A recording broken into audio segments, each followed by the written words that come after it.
All righty, there are new calls to boycott Ben & Jerry's. I'm sure you're familiar with those.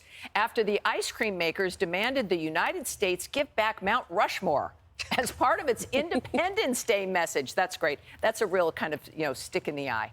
The company tweeted, "This 4th of July, it's high time that we recognize the U.S. exists on stolen, indigenous land and commit to returning it." Some observers calling out the ice cream makers' hypocrisy on this issue. One tweet saying, quote, "Speaking of stolen land, the Abenaki Nation would like to have a word with Ben & Jerry's about the land under their headquarters that they are occupying in Vermont. They really should commit to returning this stolen land and naming their next flavor Shameful Hypocrisy Crunch." Yeah, that would be hot. What's interesting here, and Jerry, let me go to you. This is... They've always had some controversy. They've been talking a lot about and tweeting and stuff about, social justice. That's part of the brand. But there's been a switch with the American people. We see this with Bud Light, Target to some degree, that perhaps the American people now have had enough. Is this going to affect Ben & Jerry's? Well, I think it absolutely could. We certainly saw it with Bud Light. And let me tell you, Anheuser-Busch lost a ton in market cap. So there's real penalties for public companies. What shocks me about this is that people don't seem to want to protect the brand, right? Like, isn't the job number one to sell more ice cream, or is it just to harangue me politically? I mean, really, at the end of the day.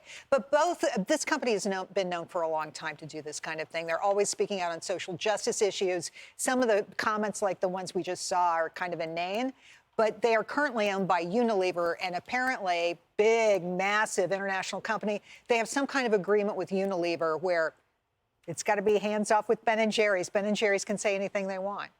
Yes, and I think that's one thing when it came to being sold, is that Unilever would care about the money, which means they should care about what the board of Ben & Jerry's is doing.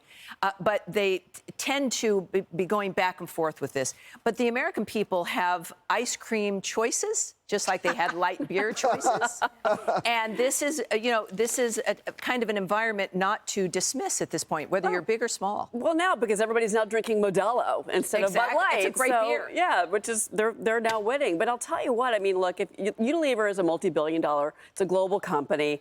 Maybe Ben & Jerry's isn't enough of an asset to them, for them to stamp on Ben & Jerry's and say enough is enough. If it's in writing, they can't do that. But I have to tell you, Mike Lee from Utah actually stole my thunder on the jokes that's around this. And he said, okay, when you suggest returning the land on which our country's been built for centuries, what exactly do you imagine? Expungement of property rights? Repatriation of most Americans to Europe? Should we all just move back to Europe now? I mean, it's ridiculous what they're putting out there right now. Yeah, and Kaylee, even with what we were just speaking about regarding the attitude about reparations and depressing people, this just goes in. It's like nobody wants to have any kind of pride or fun, that everything has got to be this horrible thing that drags you down. And this is ice cream. It's meant to make you happy.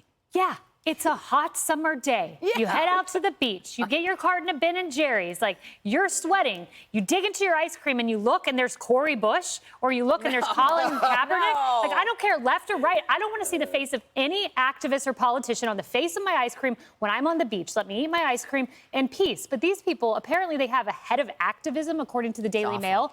What are you? You're not a political campaign. You're a private enterprise, a head of activism. Yeah. Good luck. Doctor. Let me tell you how hypocritical this is. Ben Cohen and Jerry Greenfield in 1978 started an ice cream company in a Vermont gas station. Now it's Unilever. Listen, if the actual Ben & Jerry came forward and had a political opinion, fine. But it's a corporate opinion. It's not their opinion. And by the way, they represent the American ethic. And look at this. I want you to look at this. Working for a living. Doctor, look at this. Change is brewing on our wall here.